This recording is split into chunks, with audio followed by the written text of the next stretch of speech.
Illustration 12, marginal costing.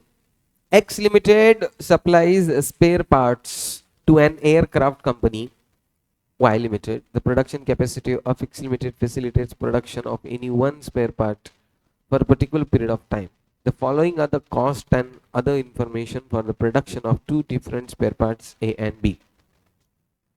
तो A बनाने के लिए alloy, ये रॉ मटेरियल का नाम पकड़ लो, 1.6 kilo 1.6 kilo, machine time in machine P 0.6 hours 0.25 hours, in machine Q 0.5 0.55 hours, target price 145 115, total hours available machine P के 4000, machine Q के 4500, alloy available 13000 at the rate of 12.5 per kg, variable overheads per machine hours, blah blah. Identify the spare part which will optimize the contribution at offered price. ये की factor का एक question हो गया, क्योंकि तुम्हारे पास limited alloy है, limited machine आज है, तो दो की फैक्टर है इसमें. If I Limited reduces the target price by 10% and offers 60 per hour and utilization machine hour, calculate the total contribution from a spare part. ठीक है, ये बाद में करेंगे, पहले कौन सा मैक्सिमम क्या बन सकता है उसके ऊपर सोल्यूशन देखेंगे. अब सबसे पहले तुम्हारे पास की फैक्टर क्या है, अलॉय 13000. ओके, तो अपने को तीन की फैक्टर है, अलॉय कम पड़ रहे हैं, मशीन पी के आवर्स कम है और मशीन क्यू के आवर्स. तो उन्होंने क्या किया है, let's try to understand. Machine P के कितने घंटे अवेलेबल है, 4. अगर मैं सपोज मान लू सिर्फ ए ही बना रहा हूं, वन साइड, 0.6 आवर्स में एक बन रहा, 0.6 आवर्स में एक बनेगा, तो 4000 आवर्स में कितने बनेंगे. तो ये मैक्सिमम पॉसिबल 66666 है क्या, हाँ कि ना, इधर तो कोई इशू.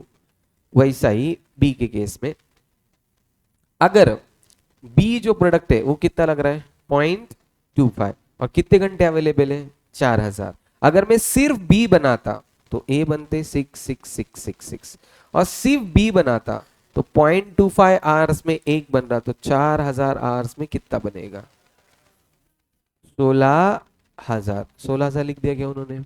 तो maximum possible B is 16000. But ये कौन से एंगल को ध्यान रख के, मशीन पी को ध्यान रखे. अब मशीन क्यू के हिसाब से चलेंगे. अब मशीन क्यू के कितने घंटे अवेलेबल है, 4500, करो क्रॉस मल्टीप्लाई. इसको 0.5 आवर्स लग रहे हैं, आधे घंटे में एक हो रहा, तो 4500 में कितने बनेंगे, कितने बनेंगे 9000, और इसको लग रहा 0.55, तो 0.55 में एक, तो 4500 में कितना 8181. ये आया क्या, राउंड ऑफ. बाबू अभी मेरे को बता, 818.8 बनाएंगे, आधा अधूरा कोई प्रोडक्ट खरीदेगा, क्या करना पड़ेगा, फेंक देना पड़ेगा, उसको कुछ नहीं कर सकते. तो round of always lower side.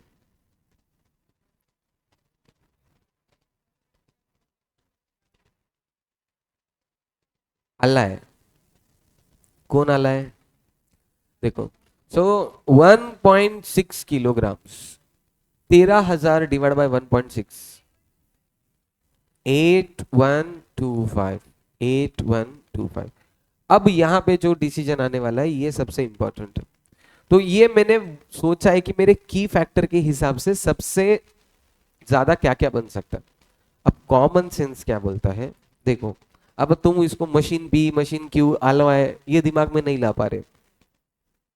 अभी ये देखो, इसको एग्जाम्पल के तौर पे, मुझे चाहिए परफेक्ट वड़ा पाव. तो वड़ा पाव बनने के लिए चाहिए पाव, वड़ा एंड चटनी. एक भी कम है तो वो ऐथू है, ठीक है. तो अब ये देखो, ये है वड़ा, ये है पाव और ये है चटनी. अब मेरे को ये देखने का है कि ए जो एक पर्सन है जिसके पास कितने वड़ा है, 666, पाव कितने हैं 9000 और चटनी कितनी है 8125. अब मुझे बोलो कितने परफेक्ट वड़ा पाव बन सकते हैं, क्यों, अरे मेरे पास 9000 पाव है ना, अरे पण वड़े कहाँ हैं, समझे क्या. तो मेरे पास पाव भले ही ज्यादा हो पर वड़े नहीं है ना, तो मुझे पाव भी चाहिए, वड़ा भी चाहिए, चटनी भी चाहिए। तो कितने बन सकते हैं? लोअर ऑफ ऑल, तो 6 6 6 6 यही बन सकता है। समझे कि नहीं? अब बी एक पर्सन है जिसके 16,000 वड़े है, 8181 पाव है, 8125 चटनी है, तो कितना बन पाएगा? 81 16,000 वड़े हैं पर बिना चटनी और बिना पाव के क्या मुंह खोल के डालेंगे? नहीं। तो भाई, तो वड़ा, पाव एंड चटनी ये तीनों भी परफेक्ट चाहिए, तो कितने बन सकते हैं? 8125। तो उन्होंने सिलेक्शन किया 66666 8125। समझे? नाउ अब क्या बोला है? तो ये कॉस्ट निकालिए 1.6 के हिसाब से, 12.5 मशीन बी का कॉस्ट, ये सब। तो इसमें तो इशू नहीं है ना? इसमें भी है। ये समझा कि नहीं? मेरे ख्याल से तुमको इशू यही था कि ये नंबर कहां से लेके आए। ओके, तो ये वेरिएबल कॉस्ट पर आर इंटू यूनिट्स का ये करके उन्होंने लाए। तो टोटल वेरिएबल कॉस्ट इतना, प्राइस ऑफर्ड है, तो कंट्रीब्यूशन इतना। तो 66666 इंटू अगर मैं 27 करूं तो इतना और इतना आएगा। तो कौन सा ज्यादा बन रहा है? ए। तो ए बनाना चाहता हूं। नाउ अभी सेकेंड सबमिट।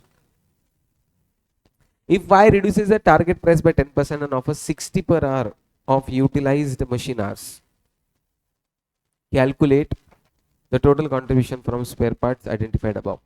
अब ये क्या हो गया? उसने सेलिंग प्राइस क्या किया? 10% से कम कर दी, एंड जो बैलेंस मेरे पास टाइम बचा है मशीन का, वो बेचने को निकालने वाला हूं किसी और को, तो उसके पैसे मिलेंगे मुझे 60 रुपए पर आवर। अब देखो, मेरा सेलिंग प्राइस कितना था पहले? 145, 10% कम कर दो, 130.5 आएगा क्या? कॉस्ट कम होगा? नहीं। हाँ यस, कहां से कम होता है हाउले? तो 130.5 माइनस 118, 12.5। तो मेरे पास कंट्रीब्यूशन अवेल,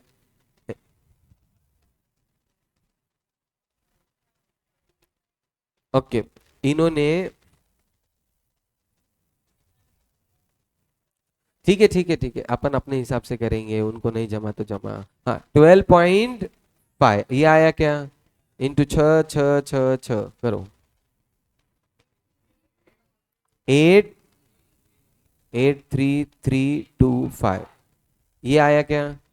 ओके, 83325।